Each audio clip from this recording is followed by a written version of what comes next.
خاوتي غداتي اهلا وسهلا مساء الخير عليكم جيسبر راكم ملاح يا جماعه جيسبر راكم تشوفينا مليح مساء الخير عليكم tout le monde bonsoir tout le monde j'espère que vous allez bien et j'espère que vous avez bien terminé cette journée du 14 mars 2023 et j'espère que vous vous portez bien. J'aimerais partager avec vous aujourd'hui nos dernières impressions sur l'affaire Lamamala. Pour moi aujourd'hui il y a une affaire Lamamala. Voilà, il y a l'affaire Lamamala, le ministre des Affaires étrangères qui a disparu des radars. Nous avons obtenu de nouvelles informations que nous avons pu confirmer au cours de nos investigations. Et bien, ces informations démontrent que M. Lamamala est pratiquement démissionnaire. L'affaire Lamamala est un feuilleton. Il n'est pas là, il est là. Il va partir, il ne va pas partir. Il sera limogé, il ne sera pas limogé. Il a été remplacé, il n'était pas encore remplacé. Qui dirige réellement la diplomatie algérienne? Ce n'est pas sérieux. Ce n'est pas sérieux. Oulina Othhoka, celui qui incarnait la diplomatie algérienne depuis 2021 jusqu'à aujourd'hui, a disparu des radars parce qu'on lui a expliqué ça à maintes reprises. Revoyez les émissions d'Algérie partagées auparavant.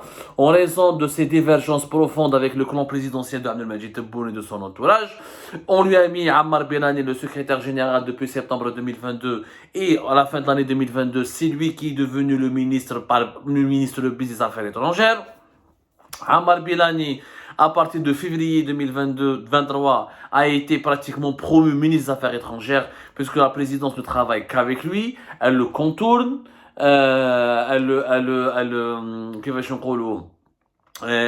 traite directement avec le secrétaire général du ministère des Affaires étrangères et elle ne reconnaît plus le pouvoir ou les prérogatives du ministre. C'est lui qui traite les dossiers, c'est lui qui assiste, c'est lui qui accueille aujourd'hui les délégations étrangères, c'est lui qui accueille les ambassadeurs en poste à Alger, c'est lui qui occupe les devants de la scène. C'est Ammar Belani qui est devenu ministre des Affaires étrangères. Et pourtant, légalement parlant, ou officiellement parlant, il n'a pas été encore une fois nommé ministre des Affaires étrangères. Il n'y a pas eu de remaniement gouvernemental, Lamamala n'est pas encore officiellement parti, mais c'est lui qui occupe de facto le poste de ministre des Affaires étrangères. La preuve, le 13 mars 2023, lors du déjeuner du travail avec le président qui a été organisé par Abdelmadjid Tebboune, avec le chef de la diplomatie de l'Union européenne, c'est Ammar Belani qui était présent. Je dis bien, c'est Ammar Belani qui était présent. Je parle de la visite de Joseph Borrell qui a entamé depuis le 12 mars dernier une visite importante en Algérie. Et ben Joseph Borrell a été accueilli par Ammar Belani. Il a rencontré le premier ministre algérien Emin Ben Abdelrahman en présence de Ammar Belani. Et lors du déjeuner de travail organisé au niveau de la présidence, la République en présence d'Abdelmadjid Tebboune, c'est Ammar Belani qui représentait le ministère des Affaires étrangères. Lamamala est totalement absent. Makesh. Il y avait Ammar Belani, il était le directeur général Europe au ministère des Affaires étrangères, Mohamed El-Amin Ben Cherif.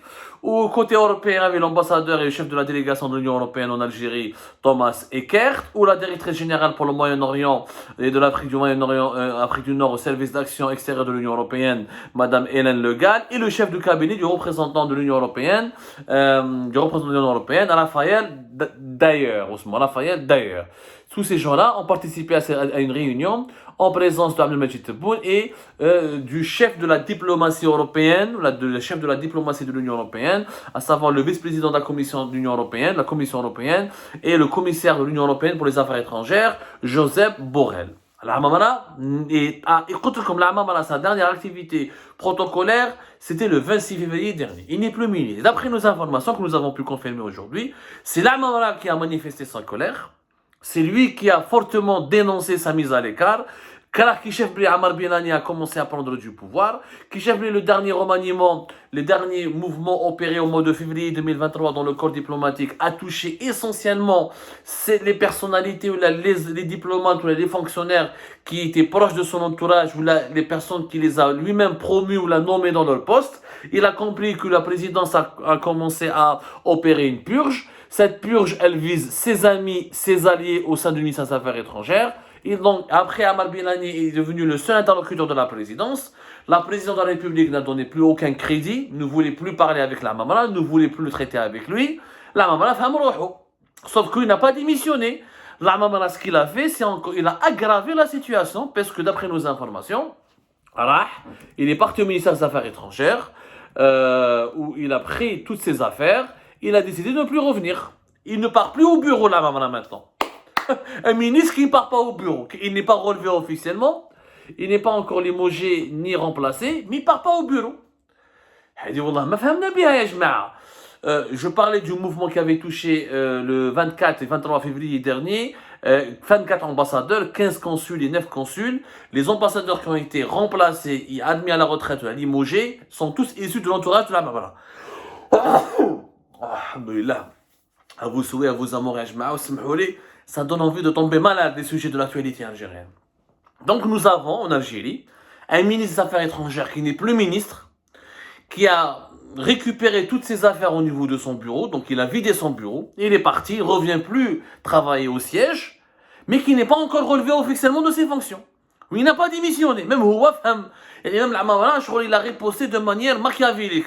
Vous voulez me remplacer, mais sans m'enlever, je pars et je démissionne pas. Et donc le ministre de facto, c'est Ammar Bilani, le secrétaire général du ministère. Sauf qu'il n'y a aucun décret présidentiel qui l'a nommé ministre.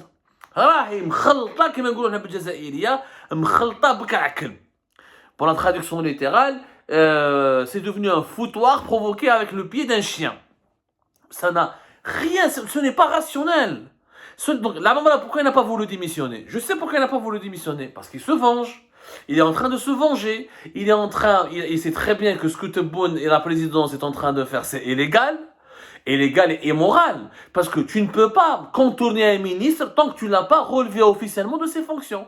Tu ne peux pas l'écarter, le sanctionner, s'il n'a rien fait de grave. Tu ne peux pas ne plus lui enlever toute son autorité, toutes ses prérogatives, tant que tu ne lui as pas signifié officiellement une décision de mise de fin de fonction. On n'a pas mis fin à ses fonctions. Il n'y a pas eu de mise à fin mise à fin de ses fonctions. Il n'y a rien d'officiel. Encore une fois, il n'y a rien. Il n'y a rien d'officiel, voilà, une fin à ses fonctions, voilà, une fin de fonction, voilà. Il n'y a pas eu de départ et fin de fonction pour la part de l'Arma. Voilà, parce que la présidence ne lui a rien demandé encore. La présidence l'a méprisé, l'a humilié, l'a écarté, l'a relégué au second plan, elle l'a dévalorisé, elle l'a dégradé quelque part, mais sans aucune décision officielle. Donc, on n'a pas démissionné. On est dans une situation de confusion générale et toutes les chancelleries étrangères représentent ou la représentées en Algérie et tous les partenaires étrangers de l'Algérie ne parlent que de cela. La presse spécialisée ne parle que de cela. Les diplomates et les sources diplomatiques ne commentent que cette situation inédite où nous avons un ministère sans ministre dirigé par un secrétaire général mais qui n'a pas été encore promu ministre et un ministre qui a disparu, qui est démissionnaire mais qui n'a pas voulu déposer sa démission.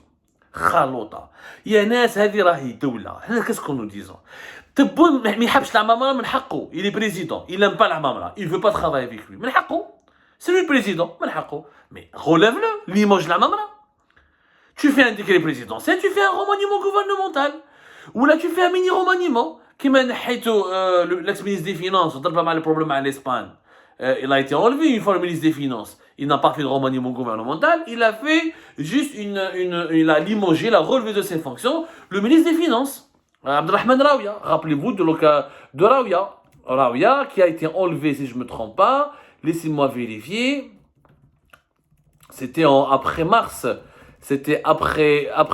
2022 à peu près. Hein. Donc, il aurait fallu l'enlever de la même manière, c'est tout. Voilà, Abdelrahman Raouia a été enlevé en juin, voilà, pardonnez-moi. C'était le 14 juin 2022, alors qu'il avait été nommé dans ses fonctions de ministre des Finances le 17 février 2022. Il avait été remplacé par son secrétaire général qui était Brahim Djemal Kissali. Le fameux Brahim Djemal Kissali dont nous avons commenté le parcours, qui avait la nationalité française parce qu'il était né à l'étranger. Pourquoi ne pas faire la même chose? Pourquoi ne pas enlever l'Amamara directement, comme on l'a fait avec Abdelrahman Raouia? Ouh, خليه يا خويا ما على باليش انايا دير عمار بيلاني. Assume, moi je veux Ammar Bilani comme ministre des Affaires étrangères. Pourquoi Tebboune ne le fait pas? Parce que derrière l'Amara, il y a des clans au sein du pouvoir algérien qui le soutiennent. Ce n'est pas Abdelrahman Raouia. L'Amamara, il est soutenu, aimé par l'état-major de l'AMP. Il est soutenu et respecté par les anciens du DRS, notamment les anciens officiers du général Taufir. Il est aimé et soutenu par pas mal d'anciens diplomates et de fonctionnaires. Il est respecté par pas mal de personnalités politiques. Donc la décision de Tebboune ne suscite pas, la décision de Tebboune de le relever de ses fonctions, ne relever l'Amamara de ses fonctions, ne suscite pas l'unanimité, Ejma. Ne suscite pas l'unanimité. Comme il n'y a pas d'unanimité, donc Tebboune temporise. Donc, il démissionne, mais l'Amamara ne va pas le faire parce qu'en refusant de démissionner et en désertant son poste et son bureau, il les a mis quelque part, pardonnez-moi l'expression, dans la merde. Il les a mis dans une situation périlleuse, inconfortable. Parce que là, on va se poser là, qui dirige le pays?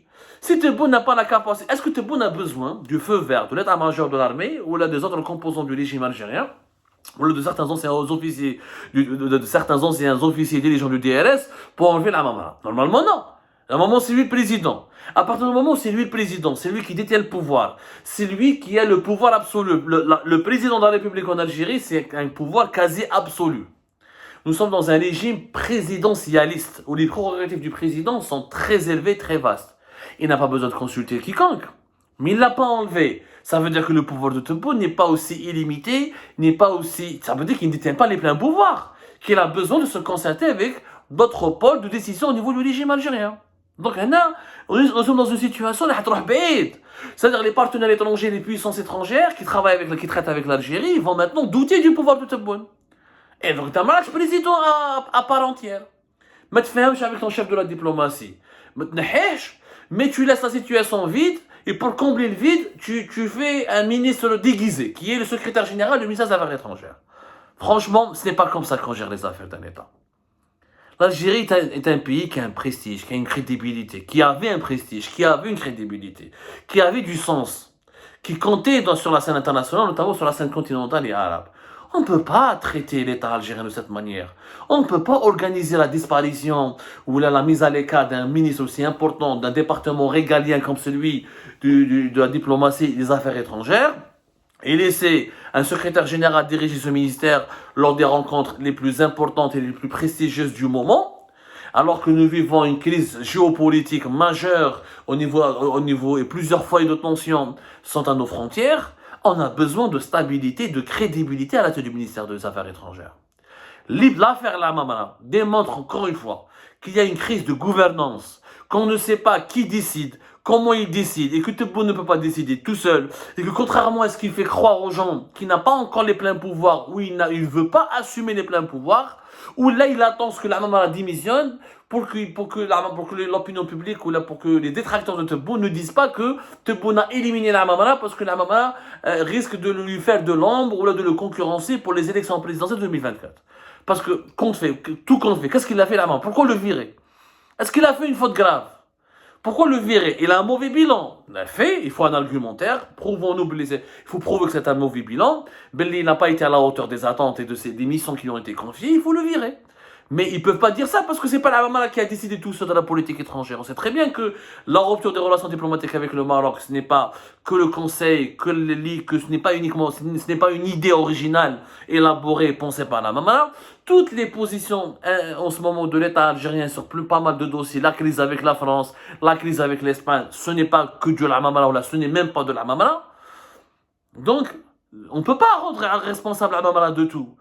Je ne le défends pas, je ne dis pas qu'il est magnifique, qu'il est extraordinaire, il a des défauts, il a ses qualités, il a ses défauts. Mais ce n'est pas le plus incompétent, le plus catastrophique des dirigeants aujourd'hui.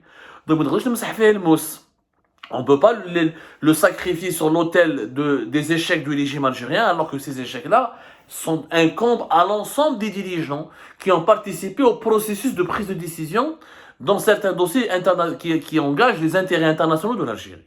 L'affaire L'Amamara va se poursuivre dans les jours à venir. Y aura-t-il un remaniement pour mettre fin à cette confusion dangereuse? C'est une confusion dangereuse. Ça prouve des dysfonctionnements profonds au sein de l'État algérien. Ça prouve que surtout que l'État algérien est géré par des questions d'humeur et des intérêts purement personnels et égocentriques, et que malheureusement l'intérêt général devient de plus en plus une préoccupation secondaire chez les gens qui dirigent en ce moment notre pays.